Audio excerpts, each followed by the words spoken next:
पर एनडीए में अब वापसी करते नजर आ रहे हैं नीतीश कुमार। जिस तरीके से बिहार का राजनीतिक समीकरण बदलता हुआ नजर आ रहा है, उसी आधार पर अब नीतीश कुमार जो है 9वीं बार मुख्यमंत्री बनने जा रहे हैं। आखिरी सवाल रहेगा मेरे सहयोगी अबरार से। अबरार, जिस तरीके से नीतीश कुमार ने पिछले 24 घंटे में ये जो सियासी गर्माहट पैदा की है, क्या आने वाले वक्त में उनको भारी पड़ती नजर आ सकती? क्योंकि अब से महज 1 साल के बाद यदि विधान के तरीके से देखा जाए तो विधानसभा के चुनाव है, बल्कि खबरें ये भी आ रही हैं कि लोकसभा चुनाव के साथ यहाँ पर बिहार विधानसभा चुनाव भी संपन्न हो सकते हैं। देखिए, नीतीश कुमार की जो राजनीति रही है और जिस ढंग से उन्होंने बीते कई सालों में अपने फैसले लिए हैं, जाहिर सी बात है कि उन पर अब लोगों को विश्वास नहीं रह गया। और सबसे बड़ी बात ये कि आप जिस गठबंधन के साथ चुनाव लड़ रहे हैं, उस गठबंधन के लोग जिस मंशा के तहत आपको वोटिंग कर रहे हैं, आप तो 1 साल 2 साल सत्ता का हिस्सा रहते हैं, फिर अचानक से आप जो है पलटी मार लेते हैं। तो जाहिर सी बात है कि अगर आप विपक्षी खेमे के साथ चुनाव लड़ते हैं, विपक्ष के लोग जो है आपको वोट करते हैं, आप जो है भाजपा के साथ चले जाते हैं, सरकार बना लेते हैं, तो वो तमाम वोटर्स का कहीं ना कहीं आप कह सकते हैं कि ये अपमान हुआ। और वहीं दूसरी तरफ जब एनडीए के साथ नीतीश कुमार चुनाव लड़ते हैं और बाद में आरजेडी के साथ सरकार का हिस्सा बन जाते हैं, तो ये भी जो है वोटर्स का अपमान ही माना जाएगा। तो नीतीश कुमार जो मौका परस्ती वाली राजनीति कर रहे हैं, दरअसल सही मायनों में वो अपनी राजनीतिक विश्वसनीयता खो चुके हैं बिहार में। और बिहार में कोई भी मुख्यमंत्री के फेस के तौर पर नीतीश कुमार को चुनना नहीं चाहेगा।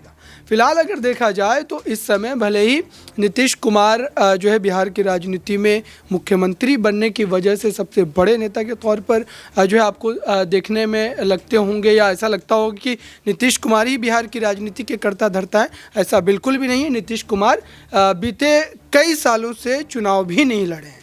तो अब सोचिए कि इतनी ज़्यादा राजनीतिक असुरक्षा नीतीश कुमार को है कि उनको जैसे ही लगता है कि पार्टी में कोई भी थोड़ी भी हलचल पैदा होती है तो पद से किसी को हटा देते हैं या कहीं ना कहीं तब्दीली कर देते हैं। जीतन राम मांझी वो चेहरा है जब नीतीश कुमार के वो बहुत ही खासम खास हुआ करते थे, और नीतीश कुमार ने जो है लोकसभा चुनाव में हार के बाद उनको मुख्यमंत्री बना दिया था, लेकिन उसके बाद उन्हीं के ऊपर उनका भरोसा जो कम हो गया और फिर उनको हटा दिया गया, नई पार्टी बनाई उन्होंने। ठीक उस तरीके से जो है उसके बाद मामला हुआ ललन सिंह के साथ। उससे पहले की अगर हम बात करें तो उसमें भी इस तरीके की स्थिति पैदा हुई थी। तो नीतीश कुमार एक असुरक्षित नेता आप कह सकते हैं, खुद को मानते हैं, क्योंकि उन्हें ये लगता है कि कोई भी पार्टी उनकी पार्टी को ख़त्म कर सकती है। और इस समय अगर देखा जाए तो बिहार की राजनीति में 2 पार्टी जो है वो कहीं ना कहीं प्रमुखता से लोगों के जहन में रहती है, या जब लोग वोटिंग करने जाते हैं तो वही 2 पार्टी जो है सोच करके उन्हीं को वोट करते हैं, आरजेडी और भाजपा। बाकी जेडीयू की अगर हम बात करते हैं तो जेडीयू पार्टी का जनाधार धरातल पर आपको कहीं नज़र नहीं आएगा। प्रखंड में पार्टी की जो है कोई कमेटी आपको उस तरीके से मजबूत स्थिति में नज़र नहीं आएगी। और ये सच्चाई है। भले ही नीतीश कुमार जो है एक अनुभवी लीडर होने की वजह से भाजपा या आरजेडी के साथ जब भी गठबंधन कर सरकार बनाते हैं तो उन्हें मुख्यमंत्री ज़रूर बना दिया जाता है, लेकिन नीतीश कुमार अपनी विश्वसनीयता खो चुके हैं। उन्हें जनता पसंद नहीं करेगी एज अ मुख्यमंत्री।